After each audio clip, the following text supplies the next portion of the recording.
Hello everyone, I'm Karishma Gupta. I'm your commerce educator. और मैं स्वागत करती हूँ आपका आपके अपने यूट्यूब चैनल पर. और लास्ट टाइम हम जो पढ़ रहे थे जर्नल एंट्रीज़. ठीक है, हम जर्नल एंट्री के रूल्स पढ़ रहे थे, उनको कैसे करते हैं. हमने डिफरेंट प्रॉब्लम्स को समझा.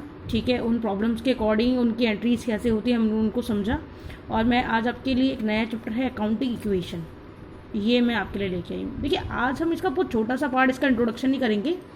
और उसके बाद मैं आज आपको एक छोटी सी स्टोरी सुनाऊंगी.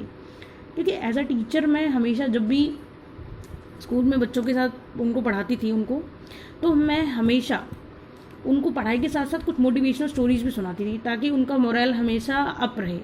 ठीक है, तो ताकि वो लाइफ में कभी भी हार ना माने, कभी भी चीज़ों को अच्छे नज़रिए से देखें हमेशा. ठीक है, तो मैं वही एज अ टीचर, क्योंकि आप सब भी मेरे स्टूडेंट्स हैं. ठीक है, तो एज अ टीचर मैं आप सबको वही चीज़ एज ए ही मैं आपको रखना चाहती हूँ कि मैं भी टाइम टू टाइम आपको वही मोटिवेशनल स्टोरीज सुनाती रहूँ, जिसके थ्रू आपका मोरल भी हमेशा अप रहे, आप हमेशा बहुत ही अच्छे तरीके से आगे बढ़े जीवन में, और जीवन को एक बहुत ही पॉजिटिव वे में ले. ठीक है, तो चलिए हम थोड़ा सा पहले अकाउंटिंग इक्वेशन करते हैं, देन हम अपनी स्टोरी शुरू करते हैं. पहले सब में पढ़ते हैं. देखिए, अकाउंटिंग इक्वेशन क्या होता है. अकाउंटिंग क्या होता है, देखिए, accounting equation nothing but a combination of asset, liabilities and capital. ठीक है, in the accounting equation asset is equal to liability plus capital. Again I repeat, in accounting equation asset is equal to liabilities plus capital. जब हम liabilities में अपनी capital को include कर देते हैं तो हमारी असेट बनता है, और इसी इक्वेशन को हम क्या बोलते हैं, अकाउंटिंग इक्वेशन. देखिए क्या लिखा हुआ है यहाँ पर, accounting equation signifies that the asset of a business are always equal to the liabilities and total capital. अगर हम टोटल कैपिटल लाइबिलिटीज़ को एडअप कर दें तो वो आता है इक्वल असेट. ठीक है, अब देखिए, इस चीज़ को समझने के लिए हमें बैलेंस शीट को समझना बहुत ज़रूरी है. तो अब मैं ये चीज़ आपके साथ कल डिस्कस करूँगी कि एक्चुअल में अकाउंटिंग इक्वेशन काम कैसे करता है. हमने आज ये जाना कि व्हाट इज़ अकाउंटिंग इक्वेशन, लेकिन एक्चुअल में ये चैप्टर में अकाउंटिंग इक्वेशन काम कैसे करता है ये हम कल समझेंगे. और आज हम शुरू करते हैं अपनी एक छोटी सी स्टोरी. देखिए, ये एक स्टोरी है एक ऐसे इंसान की जिन्होंने अपनी लाइफ में बहुत कुछ अचीव किया. ठीक है, मैं पर्सनली उस इंसान को जानती हूँ, और उनकी लाइफ की स्टोरी आज मैं आपके साथ शेयर करना चाहती हूँ, क्योंकि उन्होंने भी एक ऐसे टाइम पे अपनी लाइफ की स्टोरी हमारे साथ शेयर की थी जब हम अपने करियर के पीक पॉइंट पे थे. ठीक है, तो उन्होंने हमें हमारी लाइफ में आगे बढ़ने के लिए उस स्टोरी को उन्होंने शेयर किया, जिसके थ्रू हमने ये समझा कि जीवन में आपके साथ कुछ भी हो, आप उस चीज़ को एक पॉजिटिव वे में लेंगे तो सारी चीज़ें बहुत अच्छी होंगी. ठीक है, तो चलिए मैं आपको स्टोरी सुनाती हूँ. एक बार क्या होता है कि जो पर्सन थे उन्होंने अपनी पोस्ट ग्रेजुएशन पूरी की. ठीक है, पोस्ट ग्रेजुएशन कंप्लीट की और उन्होंने अपना एक कॉलेज में रिज्यूमे डाला. ठीक है, अब ये बात आपके कुछ 90s की है. ठीक है, 90s की है, मतलब आई थिंक मेरे बर्थ के आसपास 90 मतलब 90 से 80 के बीच की बात है. ठीक है, तो उन्होंने क्या किया, उन्होंने अपना ग्रेजुएशन में एक कॉलेज में डाला. उन्होंने अपनी पोस्ट ग्रेजुएशन कर ली थी. उस टाइम पे पोस्ट ग्रेजुएशन भी होना अच्छा होता था कि ठीक है, पोस्ट ग्रेजुएट पर्सन को बहुत अच्छी खासी जॉब मिल जाती थी. तो उन्होंने अपनी पोस्ट ग्रेजुएशन कर ली थी, और उसके बाद वो उन्होंने रिज्यूमे डाल दिया.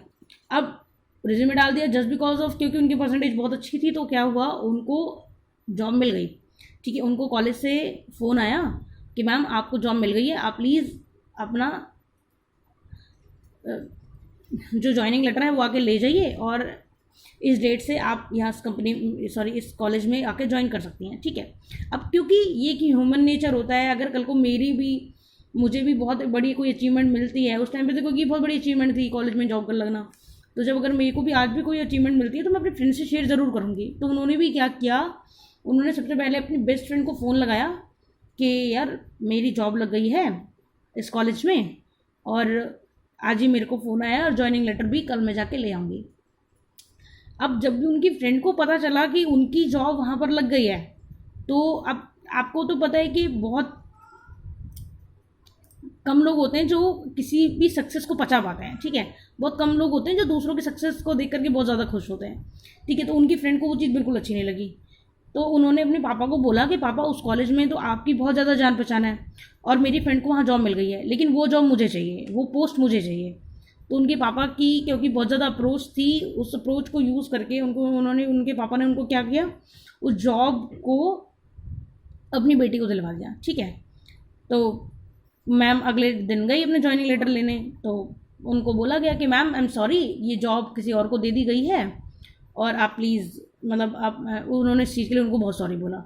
तो मैम बहुत उदास हुई, बहुत दुखी हुई कि भाई मेरी जॉब नहीं लगी, जबकि वो इतनी कोई गवर्नमेंट और जॉब नहीं थी जस्ट, लेकिन फिर भी देखिए उस टाइम पे बहुत जॉब लगना बहुत बड़ी बात होती थी, ठीक है। प्राइवेट जॉब ही थी वो एज अ लेक्चरर की, लेकिन वो फिर भी बहुत दुखी हुई कि भाई मेरी पहली जॉब थी और वो एक खुशी दे करके वो मुझे 1 मिनट की खुशी दे के चली गई, ठीक है। और उनको ये बात थोड़ी टाइम बाद, 1-2 दिन बाद उनको ये पता भी चला कि जिस जॉब जो पोस्ट उनसे ले ली गई थी वही पोस्ट उनकी फ्रेंड को दे दी गई है, ठीक है। तो उनको ये चीज़ बिल्कुल पता चल गई थी कि उनके फ्रेंड ने क्या किया है उनके साथ। चलिए वो भी कोई बात नहीं, मैम थोड़ा सा दुखी हुई। कुछ दिनों बाद आफ्टर सम डेज क्या हुआ, उनको एक बहुत ही अच्छे कॉलेज से ऑफर आया जॉब का, ठीक है। और वो जॉब गवर्नमेंट जॉब थी, उस टाइम पे गवर्नमेंट जॉब इजीली लग जाती थी, इतना कुछ एग्ज़ाम वगैरह की रिक्वायरमेंट नहीं होती थी, ठीक है। एक सेमी गवर्नमेंट कॉलेज था, उस सेमी गवर्नमेंट कॉलेज से जॉब का ऑफ़र आया और वो जॉब उनको मिल गई और वो जॉब परमानेंट जॉब थी। तो देखिए क्लास क्या हुआ, आपसे ईश्वर ने एक अपॉर्चुनिटी ली, एक प्राइवेट कॉलेज में आपने वो जॉब ले ली, जॉब छोड़ दी, ठीक है। एक भाई प्राइवेट कॉलेज ने अपने आपको जॉब नहीं दी, लेकिन आपकी फ्रेंड की वजह से ही, उनकी फ्रेंड की वजह से ही क्या हुआ, कुछ दिनों बाद उनको परमानेंट और एक अच्छे कॉलेज में, सेमी गवर्नमेंट कॉलेज में एक गवर्नमेंट जॉब मिल गई, ठीक है। क्योंकि सेमी गवर्नमेंट कॉलेज में भी गवर्नमेंट के जो टीचर्स होते हैं वो काम करते हैं, तो एक सेमी गवर्नमेंट कॉलेज में उनको एक गवर्नमेंट जॉब मिल गई जो कि परमानेंट थी, जिससे उनको कभी कोई नहीं हटा सकता था। तो देखिए यहाँ पर इसी स्टोरी से उस मैम, और वो स्टोरी हमारे मैम की है जो ग्रेजुएशन में हमें अकाउंट्स पढ़ाती थी, ठीक है। और उनसे मैं बहुत इंस्पायर थी, मैं उनसे इतना ज़्यादा इंस्पायर थी कि मैंने एक टाइम में उनसे कुछ चीज़ें सीखी और मैं उस टाइम पे अपनी क्लास में फर्स्ट थी कॉलेज में, ठीक है। तो देखिए इस चीज़ से हमें यही सब कुछ सीखने को मिलता है कि हमें कोई भी चीज़ हो, कैसी भी सिचुएशन हो, हमें हमेशा पॉजिटिव रहना है, हमें कभी भी नेगेटिव नहीं लेना। अगर कोई भी नेगेटिव भी थिंग हमारे साथ हो रही है तो हमें हमेशा उसे पॉजिटिव लेके चलना है, ठीक है। आई होप कि आपको मेरी स्टोरी समझ में आई होगी, आप, और आई होप कि आप इस चीज़ को अप्लाई भी करेंगे कि चाहे कितनी भी नेगेटिव चीज़ें हमारी लाइफ में हो, हमें हमेशा उन्हें पॉजिटिव लेके चलना है, क्योंकि ईश्वर जो करते हैं वो हमेशा अच्छे के लिए करते हैं। चलिए, thank you so much class, okay.